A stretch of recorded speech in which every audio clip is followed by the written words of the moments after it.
السلام علیکم ورحمۃ اللہ۔ بہت ساری مستورات اس بات پہ پریشان ہیں کہ چہرے کے پردے کے متعلق کیا حکم ہے، کیونکہ بہت سارے لوگ گمراہی پھیلا رہے ہیں کہ چہرے کا پردہ ضروری نہیں ہے، اور چہرے کا پردہ نہ کرنے سے کوئی گناہ لازم نہیں آتا، کر لو تو اچھی بات ہے، نہیں کرو تو کوئی حرج نہیں، اور یہ بالکل غلط اور بے بنیاد بات ہے۔ اللہ تعالیٰ نے قرآن میں صاف حکم فرمایا اور احادیث سے صاف اس بات کی دلیل ملتی ہے کہ چہرے کا پردہ لازم ہے۔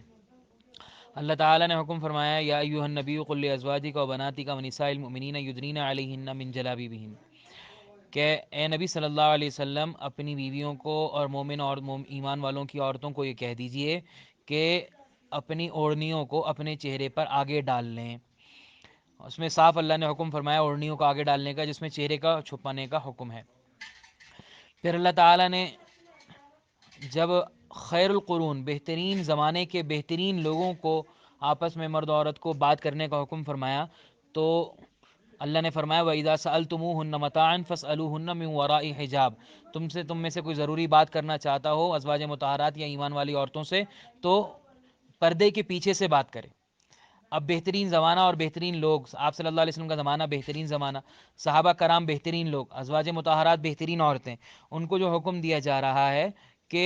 وہ پردے کے پیچھے بات کریں، تو صاف صاف اس بات میں دلیل ہے کہ وہ ایک دوسرے کا آمنا سامنا جائز نہیں ہے۔ پھر اللہ تعالی نے حکم فرمایا کہ سورہ نور کے اندر لا یبدین زینتہن، کہ عورتوں کا یہ حکم ہے کہ وہ اپنی زینت کو ظاہر نہ کریں، اور ان عورت کی زینت کا سب سے بڑا مظہر جو ہے وہ اس کا چہرہ ہے۔ آج کے زمانے میں سب سے زیادہ لیپا توپی جو ہوتی ہے نا وہ چہرے پر ہی ہوتی ہے، اسی وجہ سے چہرے کو سب سے زیادہ مزین کیا جاتا ہے، اور جب اللہ نے زینت کو چھپانے کا حکم فرمایا تو زینت ہی سب سے بڑا جو ہے وہ چہرے کا مظہر ہے، چہرہ ہی سب سے بڑا زینت کا مظہر ہے، تو چہرہ کا چھپانا اس میں لازم ہو گیا کہ زینت، عورت کی زینت اس کا چہرہ ہے سب سے پہلے۔ اور دوسری بات یہ ہے کہ حدیث سے یہ بات ثابت اس طرح ہوتی ہے کہ جب حضرت عائشہ رضی اللہ عنہا قافلے سے بچھڑ گئیں اور حضرت عثمان بن مظعون رضی اللہ عنہ جو پیچھے چلتے تھے وہ ان تک پہنچے، تو اس حدیث میں صاف ہے کہ ان کے چہرے سے پردہ ہٹ گیا تھا، جس کی نیند کی وجہ سے، یعنی سو گئیں وہ اور اس کے چہرے میں پردہ ہٹ گیا، جس کی وجہ سے انہوں نے پہچان لیا اور زور سے انا للہ پڑھی، تو جیسی ان کی آنکھ کھلی تو انہوں نے فوراً چہرہ ڈھانپ لیا، چہرہ چھپا لیا۔ تو جب چہرہ چھپانے کا اگر واجب حکم نہیں ہوتا تو چہرہ کیوں چھپاتی؟ تو چہرہ چھپا لیا، اس سے یہ صاف الفاظ ہیں حدیث کے، اس سے معلوم ہوتا ہے۔ اسی طرح یہاں تک کہ حج کے موقع پر بھی جب عورت کے چہرے کا احرام میں چھپانا، چہرے پر کپڑا نہیں لگنا چاہیے، اس صورت میں بھی عائشہ فرماتی ہیں کہ جب ہم قافلہ ہمارے برابر سے کوئی گزرتے تو ہم اپنے چہروں پر کپڑا ڈال لیا کرتے، اور جب وہ گزر جاتے تو ہم اٹھا لیا کرتے۔ تو اس سے واضح طور پہ یہ بات پتہ چلتی ہے کہ یہاں تک کہ جب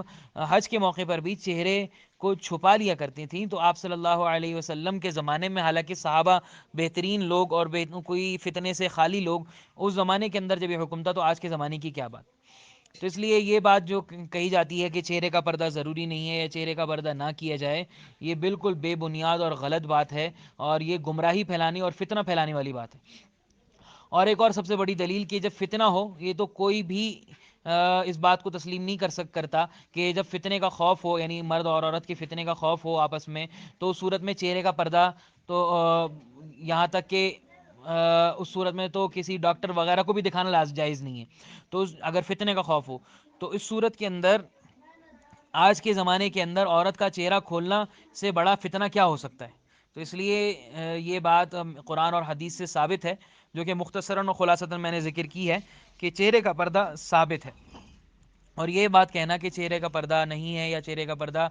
ضروری نہیں ہے، یہ بالکل غلط ہے۔ چہرے کا پردہ اگر کوئی عورت نہیں کرتی وہ بھی تو بالکل گناہ گار ہے۔